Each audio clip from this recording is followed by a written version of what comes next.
Massinissa est un roi amazigh, et le premier roi de la Numidie unifiée.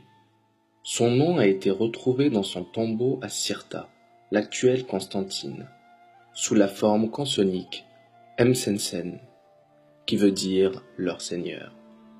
Fils du roi Gaïa, petit-fils de Zelalsan et arrière-petit-fils d'Ilès. Il est né vers 238 avant Jésus-Christ dans la tribu des Massiles et meurt début janvier 148 avant Jésus-Christ. À la mort de Gaïa, Massinissa, passant dans le camp de Rome en 203 avant Jésus-Christ, contribue à la capture et la victoire sur Syphax, roi des Massaïciles, par le commandant romain Gaius Lalius.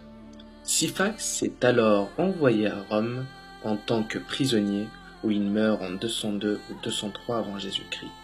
Et les Romains accordent au roi Massinissa le royaume de Syphax en remerciement de son aide. Il contribua largement à la victoire de la bataille de Zama à la tête de sa fameuse cavalerie numide. Jeunesse durant la Deuxième Guerre punique. Durant la Deuxième Guerre punique, Rome cherchait à se faire des alliés en Afrique du Nord. Syphax, roi des Massaïciles en Numidie orientale, cherchait à annexer les territoires de la Numidie orientale, dirigés par Gaïa, roi des Massiles.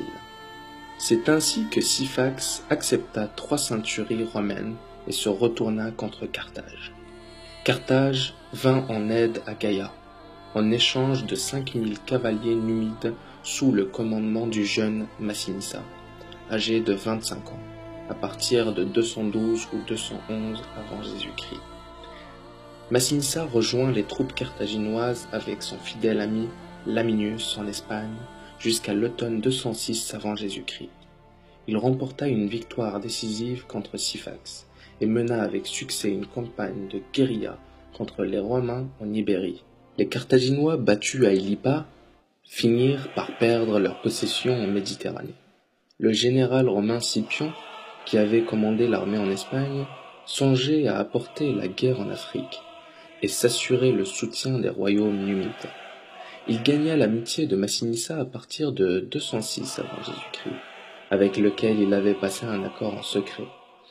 Puis, il se rendit en Afrique pour tenter de convaincre Syphax de rester dans l'alliance. Mais le roi Massaïcile, ayant eu vent de l'accord avec Massinissa, s'était déjà rapproché de Carthage. Accession au trône.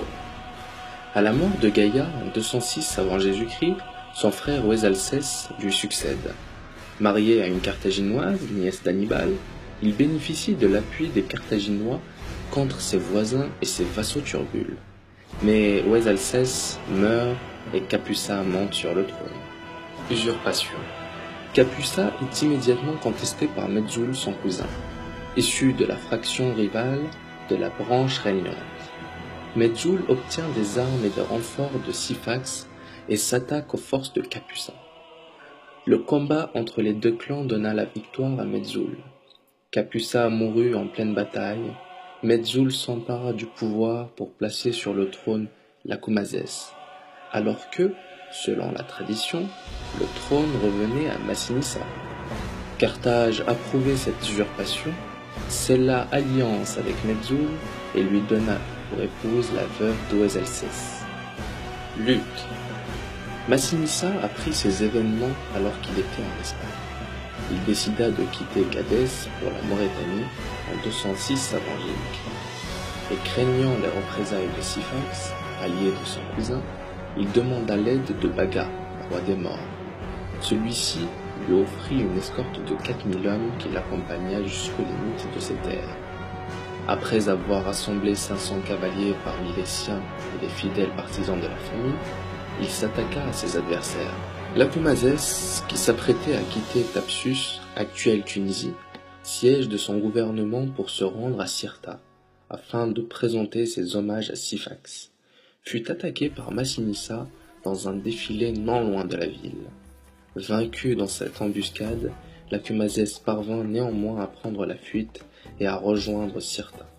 Cette victoire valut à Massinissa un afflux de partisans qui lui permirent de consolider sa position. Lacoumazès et Metzoul rassemblèrent des hommes de leur clan, obtinrent l'aide de Syphax et revinrent à la charge avec 15 000 fantassins et 10 000 cavaliers.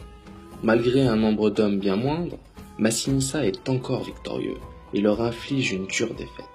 Battus et abandonnés par les leurs, Lacoumazès et Metzoul se réfugient à Carthage, chez leurs beaux-parents. Massinissa occupa Thapsus, qui devint la capitale des Massilies. Afin de consolider son pouvoir, il mena une lutte efficace contre Carthage et prôna l'union de tous les Numides. À Lacoumazès et Metzoul, il offrit de leur rendre leurs biens et la considération due à leur rang, s'ils revenaient dans leur patrie. Ceux-ci, rassurés quant à la sincérité de leurs cousins, quittèrent Carthage et le rejoignirent. Ce premier regroupement des forces numides inquiéta les Suffètes, qui sont les premiers magistrats de Carthage, qui dépêchèrent alors Hasdrubal Gisco auprès de Syphax pour le persuader du danger que représentait désormais un tel voisin. Syphax prétexta alors une vieille querelle concernant des territoires qu'ils avaient autrefois disputés à Gaïa pour attaquer Massinissa et le contraindre à épuiser ses faibles moyens. Massinissa accepta le combat, son armée fut mise en déroute, et Syphax s'appropria alors une partie du royaume massile. Massinissa, réfugié dans les montagnes avec une poignée de fidèles, connut une vie de proscrit. Il ne continua pas moins à harceler ses ennemis par des raids organisés contre les campagnes carthaginoises. Et les hommes de Syphax ne réussirent pas à venir à bout de lui. L'insécurité qu'il fit peser sur les colons et sa popularité grandissante en Numidie inquiétèrent une fois de plus les Suffètes carthaginois. Des expéditions contre Massinissa furent envoyées. On le crut mort, mais une fois ses plaies cicatrisées, Massinissa revenait à la charge et marchait une fois de plus contre Syphax. Peu à peu, ses compatriotes le reconnurent, lui adressèrent leurs allégeances et lui offrirent les moyens dont il manquait. Récupération. Son royaume récupéré, Massinissa s'attaqua alors aux territoires voisins. Les colons carthaginois, pour se défendre, se lièrent avec les Massaïciles et rassemblèrent une grande armée contre les Massiles. Syphax était à la tête d'un vaste royaume, et sa guerre contre Massinissa ne lui procura que plus de prestige encore. Satisfait de sa victoire, qui ne sera guère durable, Syphax s'accorde en dot un mariage de la belle Sophonisbe et les territoires qu'ils avaient usurpés à Gaïa. Tout cela se déroula en 205 avant Jésus-Christ, moins d'un an après le retour d'Espagne de Massinissa. Sophonisbe. Sophonisbe est la fille d'Hasdrubal Gisco, général carthaginois. Célèbre pour sa beauté, elle épousa Syphax sur ordre de son père, afin de sceller une alliance entre Carthaginois et Numides. Elle fut auparavant fiancée à Massinissa. En juin 203 avant Jésus-Christ, suite à la défaite de Syphax et d'Hasdrubal à la bataille des Grandes Plaines face aux armées romaines, puis à la prise de Cirta par Massinissa, elle retrouva ce dernier qui l'épousa sur le champ, alors qu'elle devait finalement subir le sort des vaincus et être emmenée à Rome pour figurer au triomphe de Scipion. Sophonisbe préféra la mort plutôt que de tomber aux mains de ses ennemis, en buvant une fiole de poison que Massinissa lui donna pour éviter le déshonneur.